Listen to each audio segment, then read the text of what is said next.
A hearty good evening to you all. I hope you are warm and well where you are.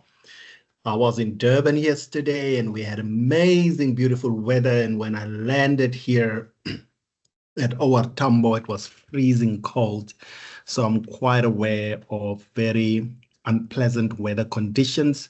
But despite all of this, you are committed to learn, to know, to improve and upscale yourself. So big ups to you. This evening, I want to talk a little bit about policies. Now, this is such a heavy word that people always throw around. You've got to go to the policy. You've got to go to the policy. Actually, what this word entails has to do with you've got to know about the processes. Many a times, as students, we register for graduate studies, master's or doctoral studies, and immediately we start diving into finding your supervisor and you start with your topic.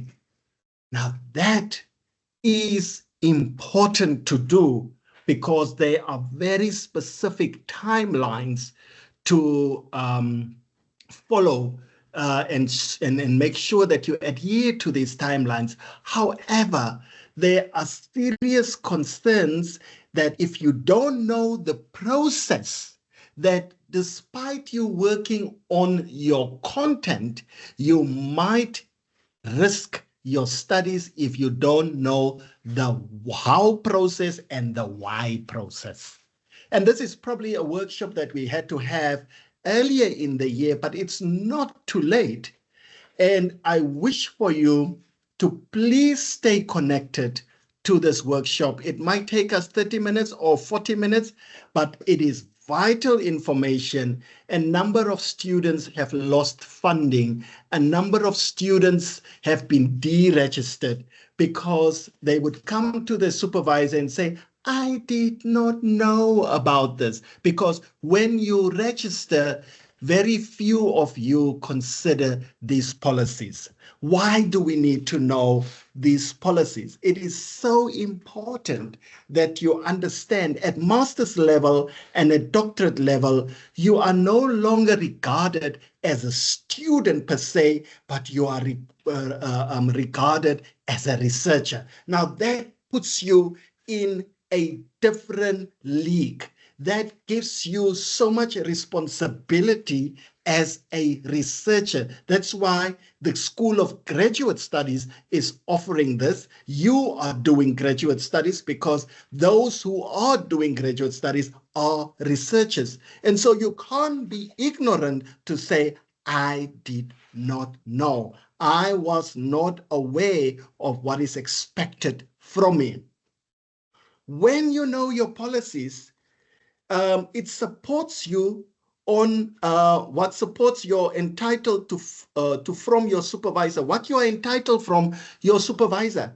Many of you have had experiences with supervisors and you think that's the norm. But if you read the policy, it will explain to you what is expected from you as a student and what is expected from your supervisor, because that is the how process of the supervision. And many times we are so obsessed with the what of the supervision.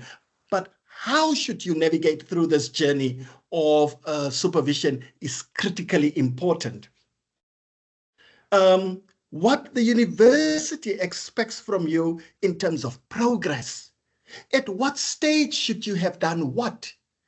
How should you behave within this supervision process or within your graduate studies?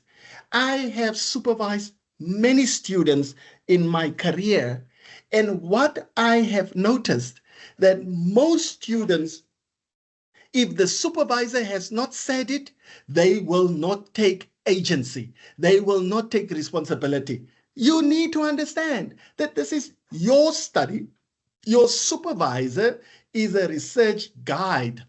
They are not the authors of your research studies. So you've got to know what is expected from you within the conduct of a research student, okay? And how do you report? So that's another reason. So I'm going to go into some of the key policies that I've identified, and I just want to give you the reason. Why are we doing this? So that you can understand why it's important for you to read through your policies and get to know it's to your benefit. A number of students, my first PhD student, I inherited after the student had difficulties for 10 years with their supervisor. I said, give me your study. I looked at the study and there were just a few tweaks, and within 1 year, we finished the study. But the student didn't understand what the policy says and what she's entitled to. Right? So this is critically important that you know how to conduct yourself and what the conduct of the supervisor should be and what is expected from you as a graduate study student within UNISA. Where to go and what to do if something goes wrong. Look, we are not saying things will go wrong, but when it does go wrong, what do you do? What do you do when you have submitted your chapter for 6 months ago and there's just no response? What do you do when you have registered in February and it is July now and still you don't have a supervisor? What does the policy say? Because you can only respond, you can only claim when you know what the policy says. By now, you should have had a supervisor. Something has gone wrong if you have registered and half the year is gone and you still don't have somebody who supported you. And as a matter of fact, you have paid for the last 6 months of your studies. And what happens to the value of money if you still do not have a supervisor? Where do you go to? And therefore, it's important that you know what the policy says. You may miss important procedures. Now, my doctoral student did not attend to the Turn-It-In workshops. Very important workshop. She did not read the guidelines of Turn-It-In, which is also a policy. And she submitted her proposal 3 times. And 3 times, the proposal gave her something like 45% on the report, okay? And when I started to look through it, I realized, oh, the lady has entered in the reference list. Now, when you submit your work, you're not supposed to add the reference list. Otherwise, the percentage will be high. It also tells you what the cover page should look like. But how many of you have attended the workshops? How many of you has read the guidelines? And so that you can know how do you reduce your policy, your Turn-It-In report percentages, okay? So that is one of the reasons why we think it is important that you are familiar with the policies. Also, when you are treated unfairly. I personally think it is hugely unfair for a student in July not to have a supervisor while you have registered in February. What do you do when you are treated unfairly? What do you do when there are disputes? Okay? Do you keep a record of all your supervision sessions so that come the end of the year and they say you cannot register, you would say, but I only had 2 supervisions and this is the emails that I have used in order to communicate to my supervisor, but I never got feedback, right? So who do you report this to? And what is the kind of evidence that you bring to this disputes that may emanate from unfair treatment? Okay, so therefore, policies are critically important. Before problems become major, how do you then minimize these challenges? You could say, interestingly, today I was given a document and I read something in the document. I was like, oh, I'm entitled to this. And I read to this particular office and I said, on page 6, 10B, it states A, B, C, and D, and I have not received that. Do I claim for this, right? I could use the policy as a specific reference to claim for what I'm entitled to. The same thing for you. Very important. You've got to be familiar with what you are entitled to, how you go about it, and how do you address certain issues. If you don't, what's the cost if you do not know your policy? And this is not to impose fear and anxiety on you, but my experience with graduate students, because they were not aware around issues of, they would copy chunks. They would go on AI and just copy and paste. And their work was found compromised. Some of the students have collected data before they had ethics. That is gross violation of academic integrity. And so this has got serious implications. You could be deregistered.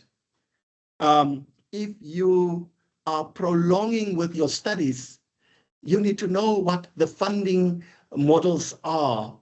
You are only funded for 2 years for your master's after your proposal has been accepted. If you drag longer than that, then you don't get funding for the 3rd year. Some of us do not have the funds to register after we have lost funding. And so it's important that you are familiar so that you then rearrange your life for the period that you have the funding to make sure that you complete your studies, because you know you cannot afford to pay these studies from your pocket. There's a risk if you don't know the policy and you can't reorganize your life accordingly.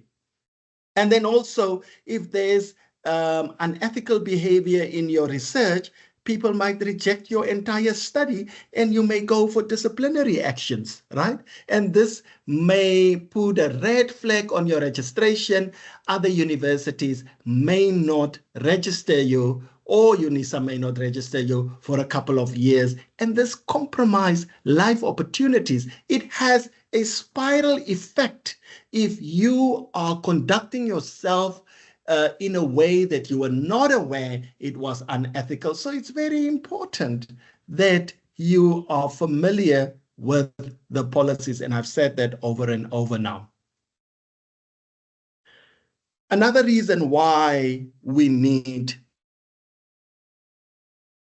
to be very familiar, it's timelines. Timelines are of critical importance. And we will look at it. I've been fighting with some of my students. I said, yeah, Wena, we are now on year 2 with this proposal, and you are not moving. And I'm writing emails so that I have my track of communication, right? Now, timelines are important. At what stage should you have had your proposal registered? If you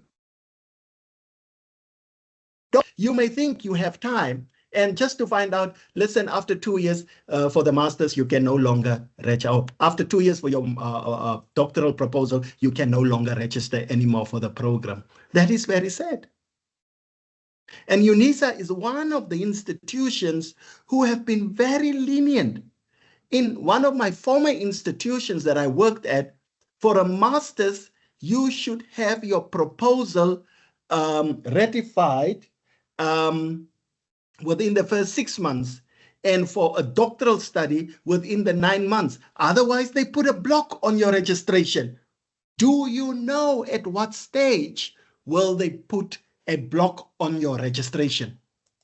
And mind you, when you study, for most of you, when you are at your proposal level, most of you are paying from your pocket. And as long as you are at proposal level, you do not come in line for UNISA's bursary opportunities. And so that is costly on you, but at the same time, it puts you at risk to be deregistered. So what does it tell it? When to act? What does the policy tell you? When to act, what to submit when, and how to communicate progress. Because there's a requirement from you to show progress in a particular session or time frame of the year, so that we know you cannot get stuck in this academic process. We are not pushing you like a sausage machine, pushing you in here and make sure you come through the other side. We are encouraging you to adhere to timelines, because this research that you are doing has got value for your own life.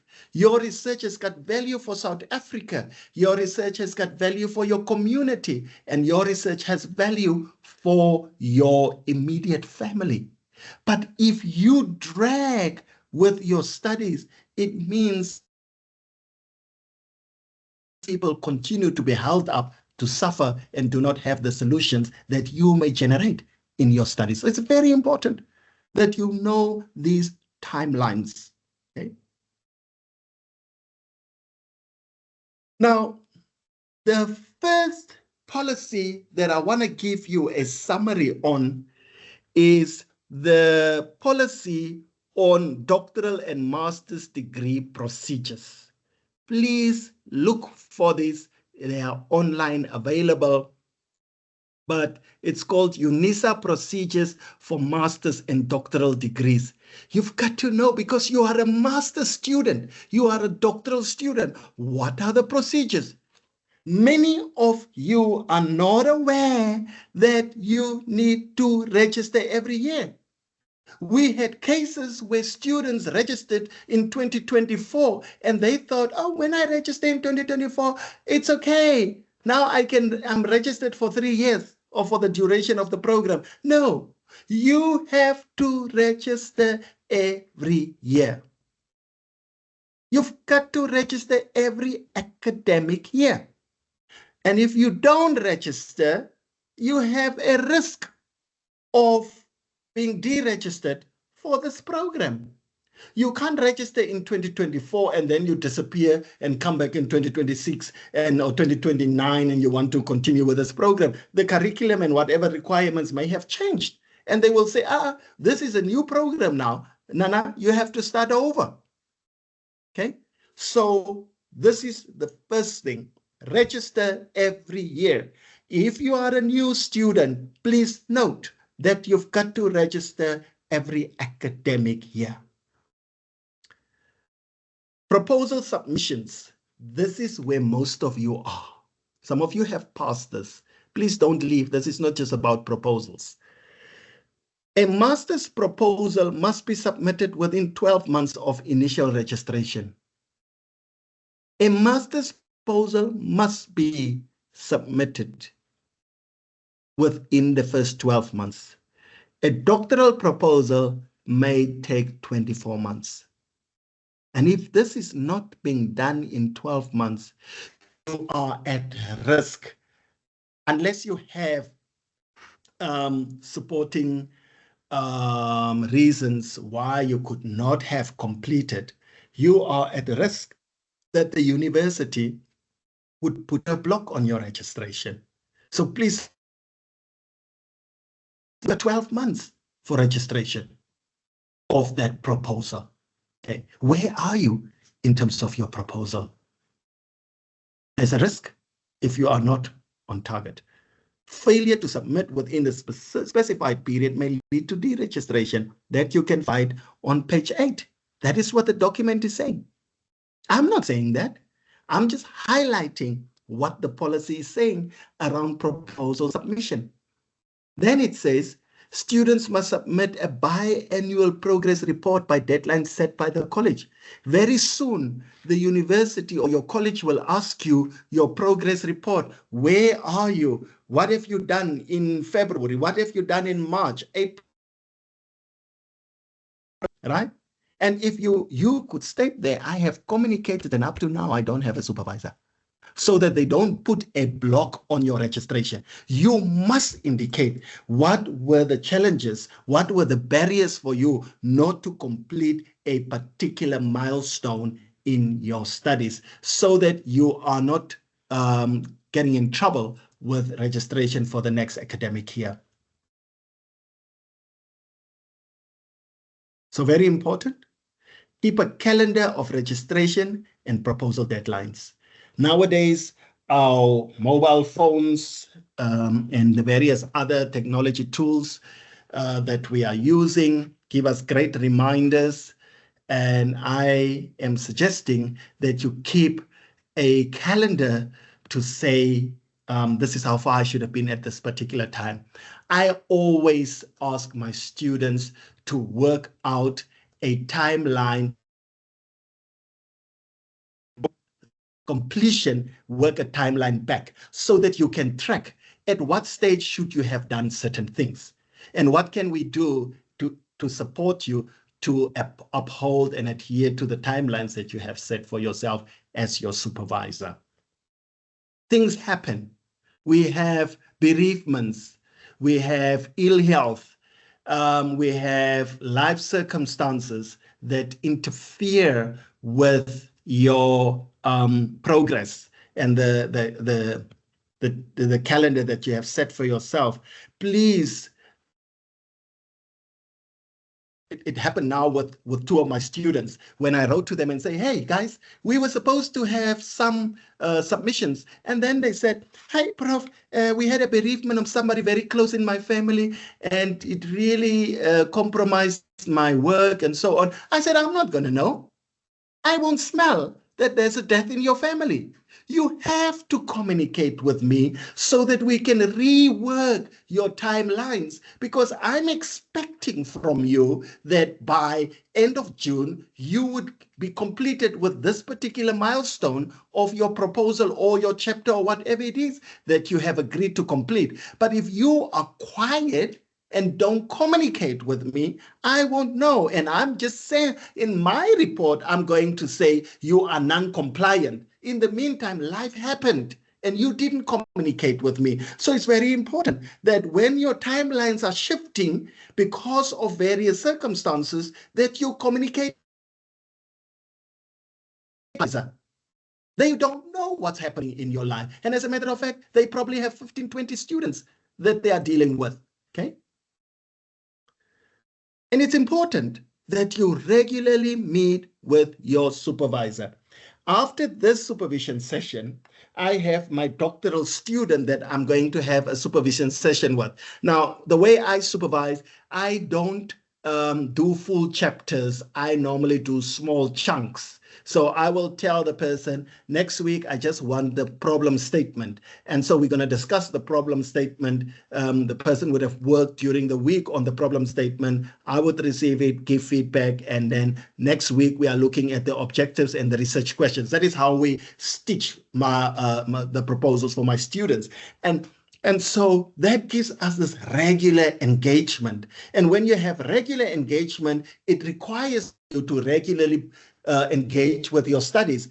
But if you meet with your supervisor once a month, that is problematic for me. And I'm not saying you should meet more often with your supervisor. There are supervisors who supervise very different.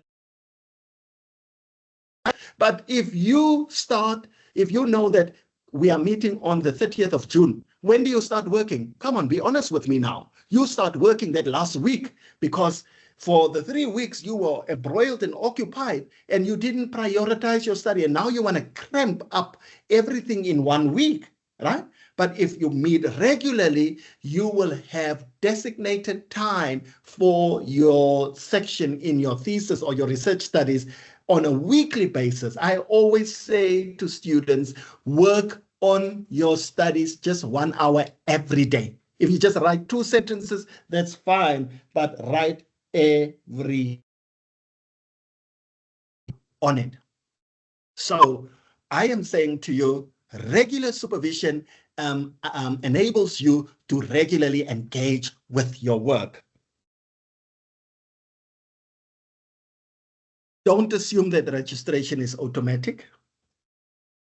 Don't leave your proposal for the last minute because it's now November and you know that you won't be able to register.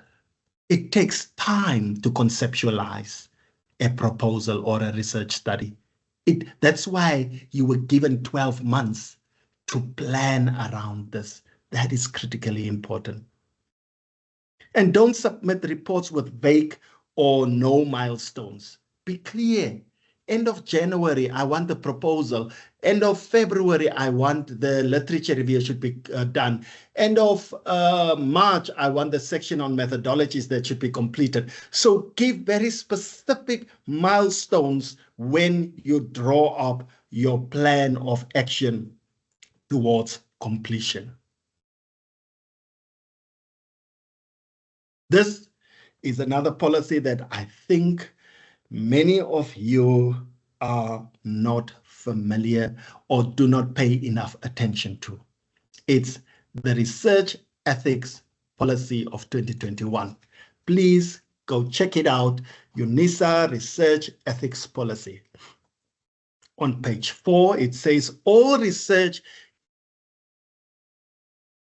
human and animal participants must receive ethics clearance. As a matter of fact, all research in UNISA, if you are a graduate student, must receive ethics clearance. There are categories of ethics clearance on the intensity and the seriousness of the research and the risk factors that may emanate from that, and that determines on what level of ethics certificate will be then granted to you. So it's very important that you understand with your supervisor what are the risks with your research. It could be mild risk, no risk, serious risk. Okay, and so based on those categories, a certificate will be granted on you, but also you need to show what are the interventions should there be major risk issues. Okay, so familiar with this, because often when you do risky studies, now my studies always deal with sexual and gender diverse individuals. And because this is deemed as a very sensitive topic, my ethics may take so much longer and so much scrutiny is going into this application, whereas somebody who's doing a desktop study may get the certificate within 2 weeks, mine may 3 weeks or 3 months. So some students even have ethics clearance that are waiting for more than 6 months based on the nature of the research. So it's important that you familiarize yourself with the nature of your research and how long this ethics may take. Now, just one of the aspects of ethics is that you cannot continue with data collection, right? You may have all your participants ready, but you cannot start with the data collection until such time that you get the clearance. Another aspect, for example, is that is approved and your ethics certificate is not granted, then you can only get half a bursary, okay? But if your ethics have been approved, they will give you a full bursary. So there are financial implications on the duration of your ethics approval. Therefore, you've got to be familiar what kind of ethics are you applying for, what is required in order to appease the ethics committee, and what are the risks should your ethics application be delayed to be granted. Those are the critical things that you need to know, and you need to discuss this with your supervisor.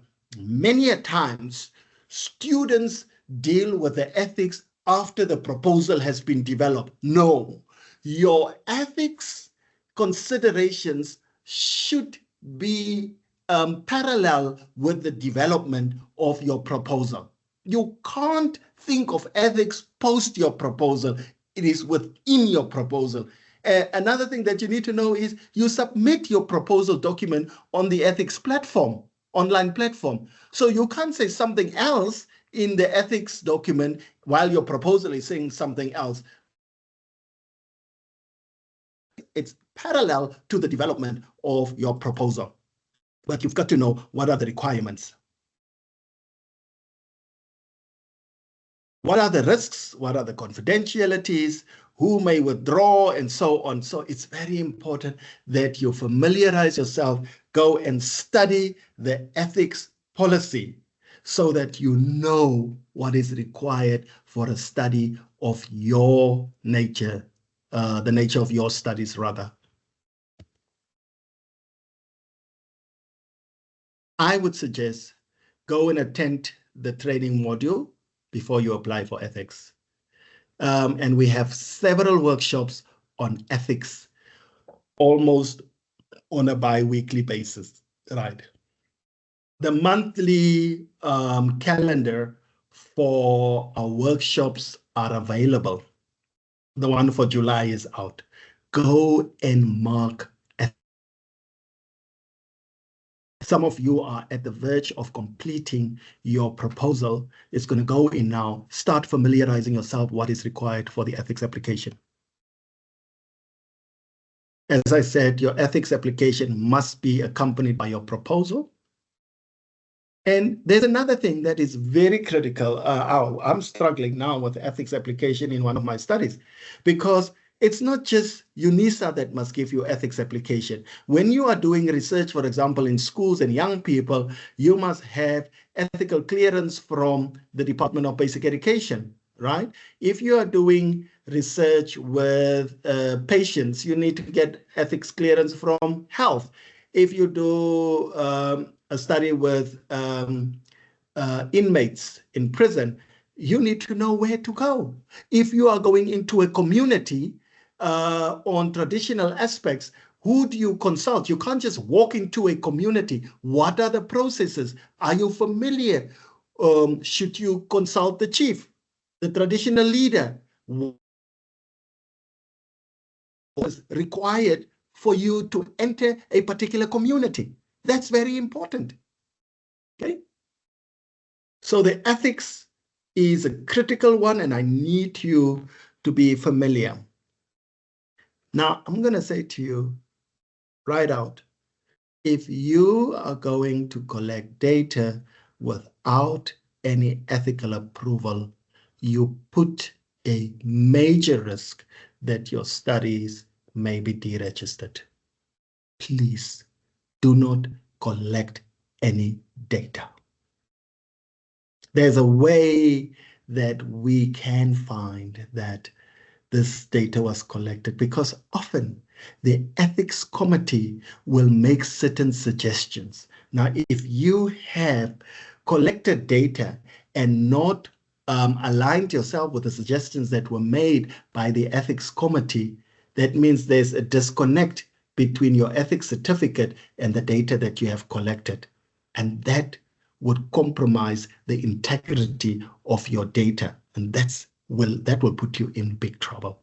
So no data collection at all. Please consult the ethics policy. You cannot withhold any information with participants, and don't disregard safety protocols. Right. If you are going to do a study on gangsterism in the Cape Flats, what safety measures are you considering in a gun-infested environment? Are you putting your life at risk? Are you causing danger for your participants? Right? So it's important that you are familiar with the safety protocols for research involved. Sometimes we engage with research that's very sensitive and it triggers past emotions and trauma. And if you do not have the right support systems in place, you find that people might harm themselves. So it's very important that you are familiar with the kind of investigation, what are the risks issues, and should the risk emanate or danger emanating from your inquiry, what are the support systems that are supposed to be in place? Very, very important. This one is one of the key policies that we also have weekly workshops on, and it's this workshop on Turnitin that helps us to uphold the university's integrity and plagiarism policy. On page 5, it says the use of another person's ideas, process, results, or words without giving appropriate credit. That is a huge, huge red flag for the university, and it may lead to disciplinary actions. It is, you may be reprimanded, you may be asked to resubmit as a consequence, and if we find that there is a repeated or serious offense, we might even expel you from the university. We have Turnitin as a detection tool. We are not policing your scholarship. We are ensuring that you uphold in academic integrity. We want you to walk out there not with other people's ideas that you did not acknowledge. We want you that you should walk out this institution with confidence that this is the contribution that you have made to the body of scholarship. Own interpretation, your own engagement, your own analysis, own discussions, and not just a copied section.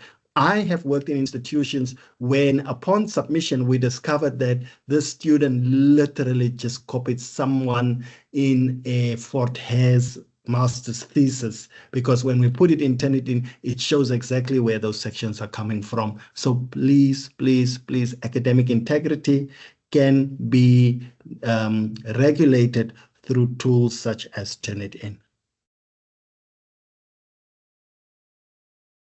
As I said, for your proposal, you have 3 options. If you don't know, 3 options, and it will show the Turnitin is to not to show plagiarism, but how you have acknowledged other sources, right? And the university has got a cutoff percentage, which is 30%. Some colleges may give you different interpretations. And that's why it's important that you read the policy so that when the college is saying we just want 5%, then you can pull out the policy and say on page 1621, F is saying 30% for proposals. Okay, so it's important that you go and read this policy. Also check your reference styles. Paraphrase accurately. It will talk to you about that in that document. Use Turnitin proactively. As I said, you will have assigned or a given number of times that you can submit your document through Turnitin. There is another important document that I think is very critical for you to be very familiar with, is this Memorandum of Understanding between supervisor and student. It is so, so important. Many of you have started your supervision without this agreement. I am not asking you, I know this. Many of you have started your supervision of your study without this agreement. How many times are you going to have supervision? For the first 6 months, every second week, or for the first 6 months, every Thursday, right? What's that agreement? And this must be signed between you and your supervisor in the first month of supervision. What's the communication timelines? If we had supervision, and I'm saying to you that this portion needs to be completed, how long do you have? Is it a week? Is it 2 weeks? And then when you have submitted your work, what is the timeline that your supervisor, right?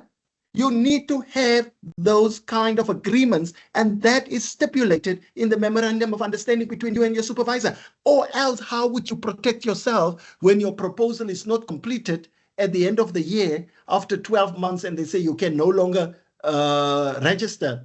But you have seen your supervisor twice a month. But you have sent work to the supervisor for the past 8 months and nothing came back. Or you disappeared and now you want the supervisor to motivate that you should come back. It doesn't work like that. We have a number of disappearing students. You start off very well in month 1, month 2, and then life happens. You don't communicate what happens in life, and you disappear. And after 6 months, you come back and you say, "Oh, I had a very complicated pregnancy," but you have not communicated that. We understand that these things happen. Some of you may go through a breakup. Some of you may have a bereavement in your family. But if you don't communicate, you miss the agreements or the understanding that you have signed with your supervisor. You disappear for 6 months, and after 6 months, you just bring a death certificate, and we need to understand that's not how it works. You've got to follow this thing, this Memorandum of Understanding, so that even the Memorandum of Understanding must state, in the event of uneventualities, this is how I want you to communicate. If there's bereavement, communicate with me. If there are discomfort events in life, communicate with me. That's the kind of agreements that you establish between you and your supervisor. It gives you guidelines on how to manage that relationship.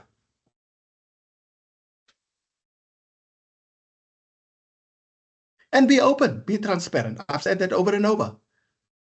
Very important, stick to those agreed timelines. And remember, in as much as life can happen to you, life also happens to your supervisor.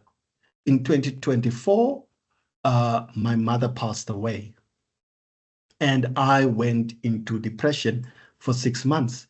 That affected my students, but I had to communicate with them, and I had to communicate with the head of graduate studies to say, guys, these students are affected by the situation I find myself in.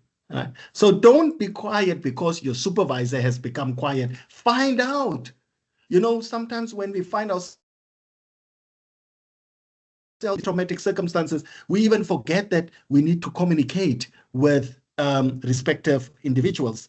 So find out. If you can't get hold of your supervisor, write to the HOD and say, listen, it's now 2 months, I can't get hold of my supervisor. Is there anything that has happened? Some of the students that I know of, the supervisor has passed on, and nobody has told the student that the supervisor has passed on.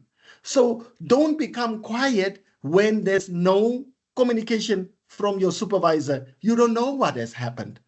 Okay, so open, transparent communication. And if there's a need to adjust these timelines, please agree on that.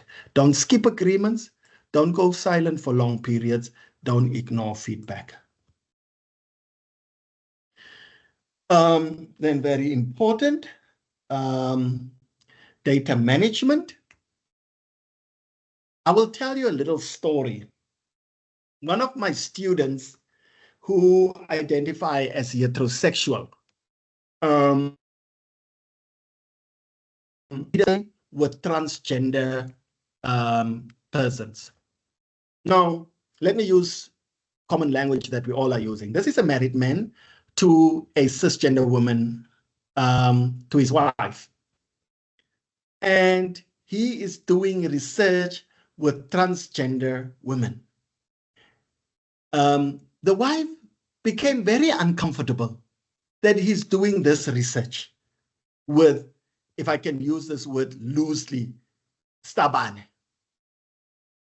And she didn't understand. Why would you be interested in studies with Tabane? And so he had this ongoing data collect. And every time when he collects the data, there was this box at home, and he would just pile it in the box, and the box is sitting there in the corner. And the one time he had a fight with the wife, and the wife took this because she felt that it's because of this stubbornness that she and her husband doesn't understand. She took the box with all the data. Now imagine what this means. She took the box with all the data and she chucked it in a fire. Data management guidelines. There's a policy for that. I gave you an extreme example. There was a student of mine who did his data collection and everything, stored it on the laptop, not on a cloud. What happened? The laptop got stolen. The entire data gone. All the work that he has done on his thesis gone. We had to retrieve some of it through the emails that he sent to it. So what are the processes in order to manage your data? What data will be collected?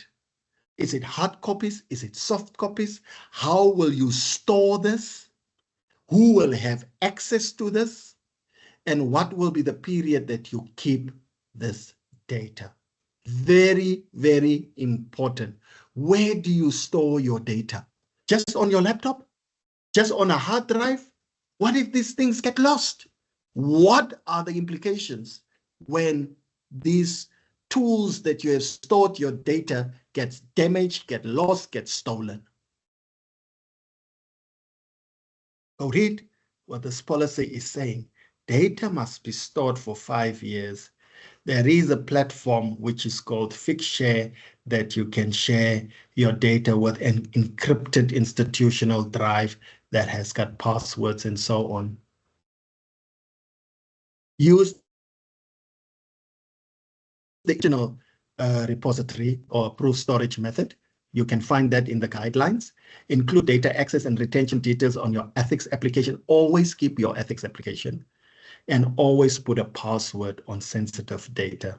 Please do not store your information on personal, unsecured USBs, open access platforms without consent. Don't discard data before the 5-year required unless formally approved.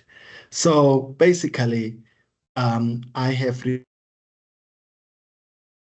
referred to key policies, and I hope that this will help you to be safe, secure as you journey and navigate through this through this journey of research.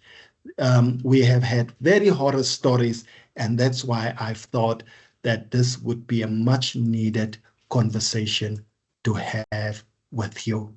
Refilwe, I'm going to stop here